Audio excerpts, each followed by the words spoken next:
Hey guys, it's Kelly. How are you guys doing? Welcome to our Tuesday night team call. Tonight we're doing things a little bit different. Since it's Thanksgiving week, we knew you guys would all be busy. I know there's cooking and there's traveling and there's company in town. So we decided to do a recorded call tonight for you all. And hopefully you'll have time to watch this week and really get something out of it as we get ready to head into the last month of the year here. So I'm just going to go ahead and dive in. I'm going to start my screen share here.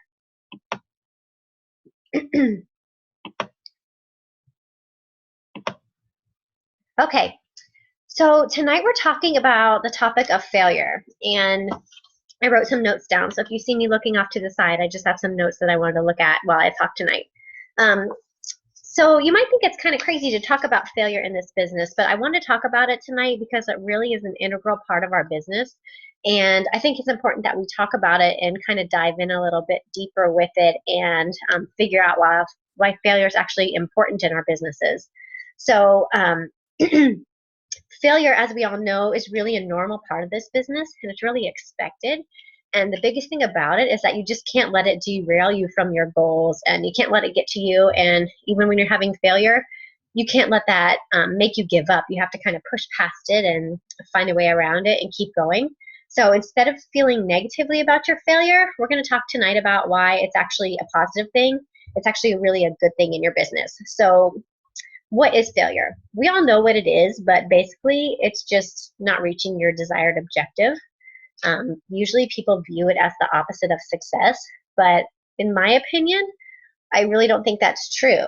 I think failure is actually a good thing, and if you are failing, you really are on the path to success, and it's an important part of this business. We see failures every single day, and these failures are actually leading us to success. So if you are having failures, that means you're doing the right thing. Realize too that success isn't built on success. Success is built on frustration. It's built on aggravation. It's built on annoyance, and it's built on disappointment. And if you're feeling these things in your business, just know, first of all, you're not alone. And second of all, it's actually okay to feel these things. And sorry, I didn't change my slide, so let me go ahead and click over to that. Sorry, it's taking a second. Okay. So what do you think when you first see someone who's very successful? Do you feel like it's just something that has come easy for them and they're just lucky? How do you look at those people that are super, super successful? Well, usually it's not the situation that it just came easy for them. Behind every success story, there really is a story of failure. And for example, think of some famous people here. First of all, Thomas Edison. His teachers told him he was too stupid to learn anything. And then, of course, he went on to hold more than 1,000 patents on things like the phonograph, the lamp, the movie camera. Take Oprah, for example. She was fired from her very first TV job, and then she rebounded to become the queen of TV talk shows. She's estimated worth $2.9 billion. And she has started that new cable channel, and I thought this was really interesting. It got off to kind of a rocky start, and this is what she said about it. After 25 years of being number one, I had become accustomed to success. I didn't expect failure. I was tested and had to dig deep. And I thought that was super interesting and just really important for us to hear in this business, because you never want to become accustomed to success either. I feel like if you become accustomed to it, you really don't know what to do with yourself when that failure hits. You have to really know how to handle failure and how to dig deep every single day and get through those failures. And then there's Walt Disney. He was fired for lacking imagination and having no good ideas. And last one listed here is Fred Astaire. He was on one of his first screen tests. He was told he can't sing, he can't act, and he can dance a little bit. And as we all know, he became a Hollywood and a Broadway legend. So I tell you these just to give you hope and to make you realize that everyone starts somewhere. I tell you this to help you realize that if you are failing, that just means that you're on the right track. So what is the difference between successful people and unsuccessful people? Basically, the successful people stuck to it. That's it. That's all they did. They stuck to it. They were consistent. They didn't give up. They wanted it. They focused. They stayed strong, and they just kept going every single day. So to be a success, just take a lesson from that, and that you can't give up. Every single day you have to push forward and stick with it. And that consistency over time is going to bring you success in the long run. So the question is, can you do these things?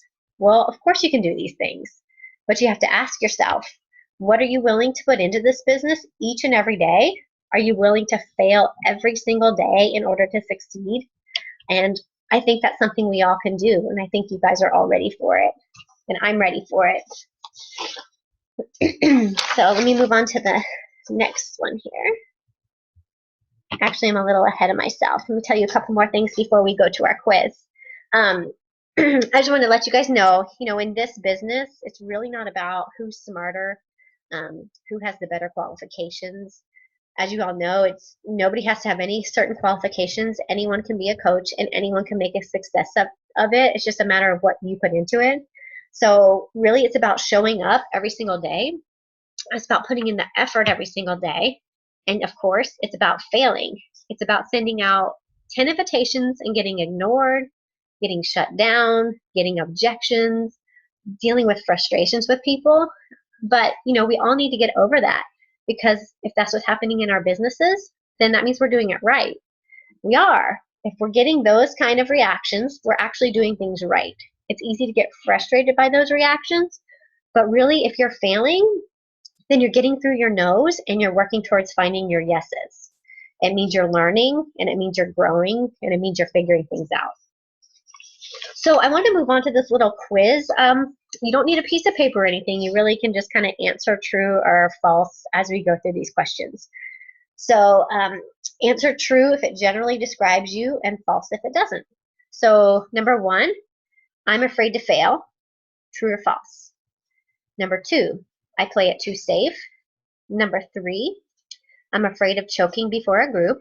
Number 4, I worry about making mistakes. Number 5, I'm afraid of disapproval.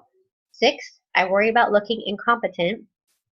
7, I dread I won't do well enough. 8, I lack confidence in my abilities. 9, I feel anxious when uncertain. 10, I worry others will evaluate me negatively. So how many did you answer true to?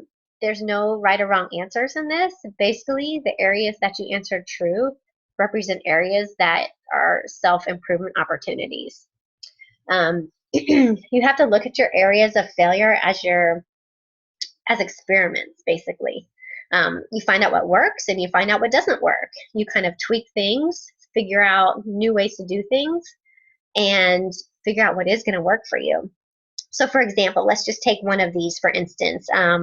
Do you lack confidence in your abilities? So if you said true to this one, then you probably just haven't done it enough, or you're maybe not educated enough on the particular subject. The more you do something, the more comfortable you become with it, and the better you get at it. And if it's a matter of not being educated enough on it, we have so many training things at our fingertips that you can dive into and learn more, so you feel more comfortable reaching out to people and gaining more confidence in your abilities. And the more and more you do this, your confidence is just going to grow, and you're going to feel better and better about reaching out, and more comfortable with it. Okay, so next slide. I wanted to talk to you guys a little bit about conquering failure, and kind of how we get over our fears in order to get through it and get past it. So the way to conquer failure is basically turning your failure into success. So what if, starting today, every time you heard the word no, you became stronger, you became more resilient, and you became more powerful? So really the word no, instead of making you feel down and frustrated, the word no should really just empower you. It should empower you to achieve like a whole new level that you didn't even know was possible. You have to overcome and conquer your fear of failure and rejection before you ever can become successful. Because if you can't overcome that failure and rejection, it's just going to continue to bring you down. So instead of letting it bring you down, let it lift you up, and let it give you, drive and determination to keep going. So one of the first tips I have for you on conquering failure is just changing your mental mode.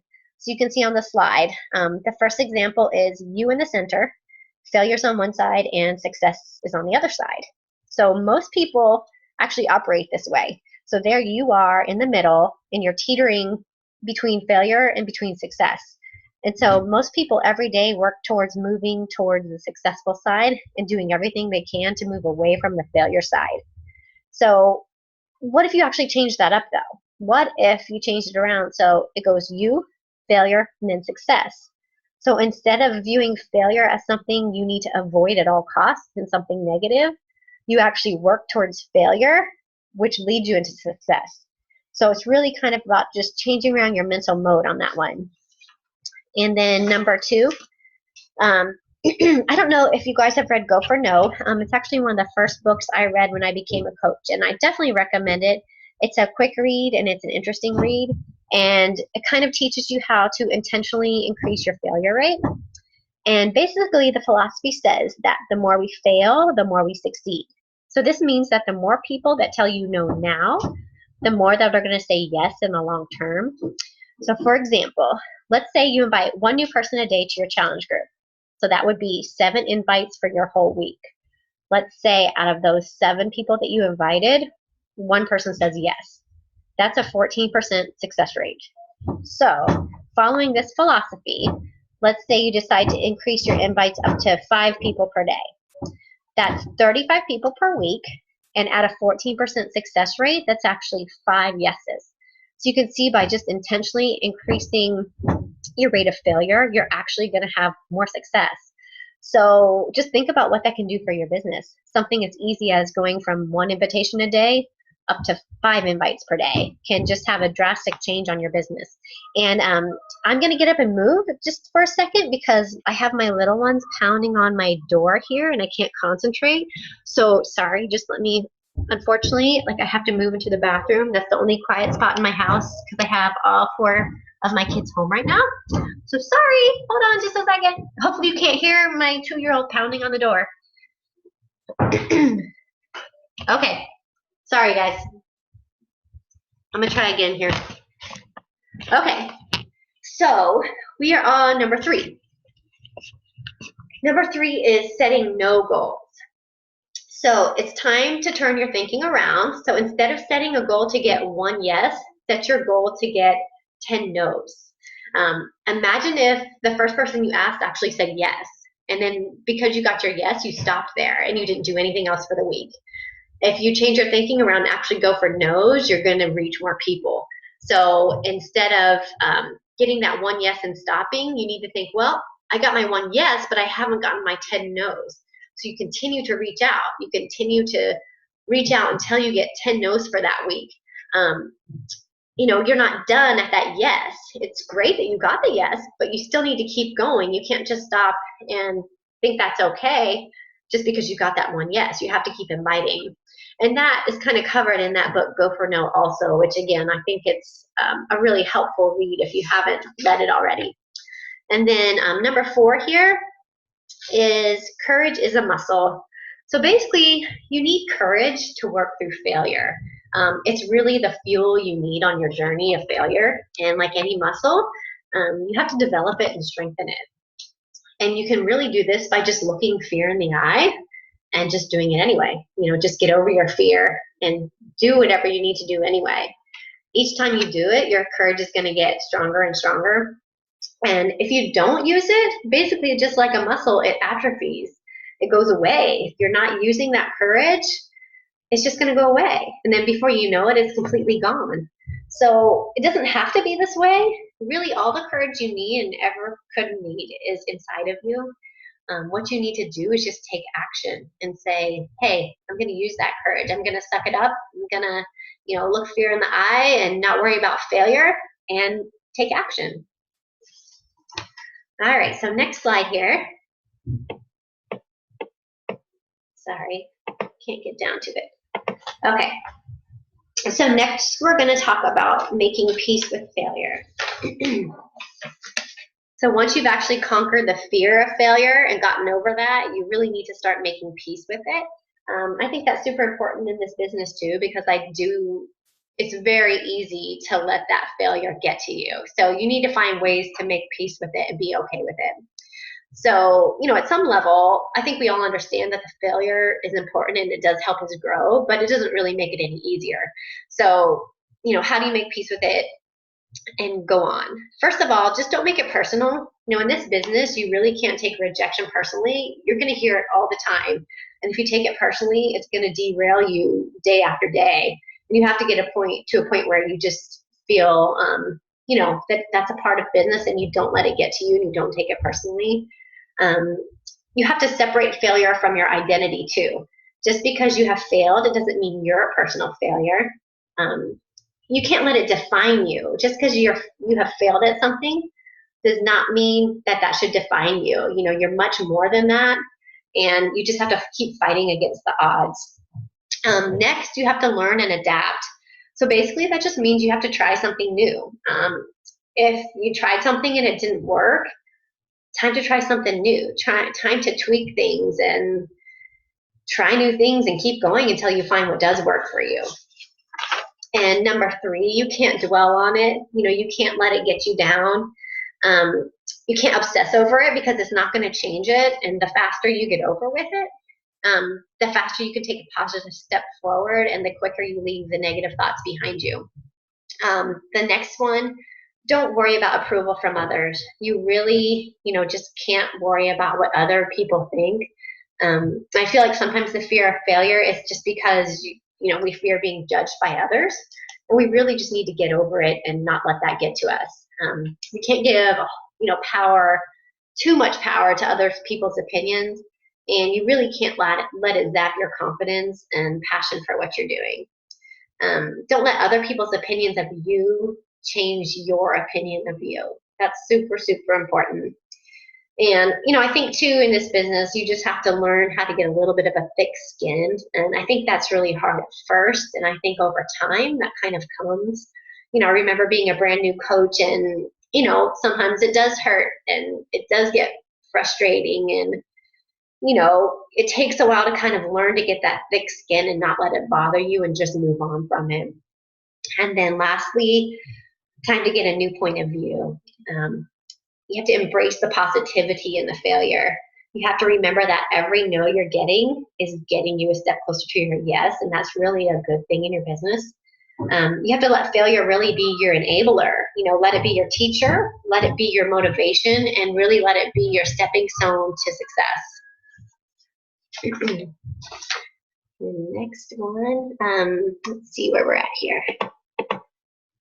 Okay, next I just had written down a few of my favorite quotes about failure that I kind of liked. That first one is, do not fear mistakes. You will know failure. Continue to reach out. And that's said by Benjamin Franklin. And I think that's just very important for us in our business. We can't fear making mistakes and we can't fear knowing failure. And we can't let failure stop us. We always have to be reaching out. We always have to be inviting. We always have to be sharing. Because if there's a day where you're not reaching out and not inviting and not sharing, that means your business is not going to be moving forward.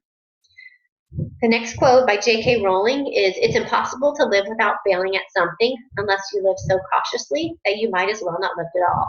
In that case, you have failed by default. And now to me, that just is really sad. I would hate to live a life where I didn't do the things I wanted to do just because I was scared.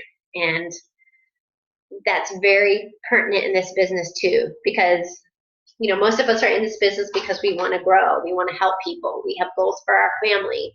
And if we're so scared of failing that we can't reach out and we're living so cautiously, we're never going to achieve what we want to achieve. And that would be super sad to live life without ever being able to achieve and work towards the goals you really want to achieve.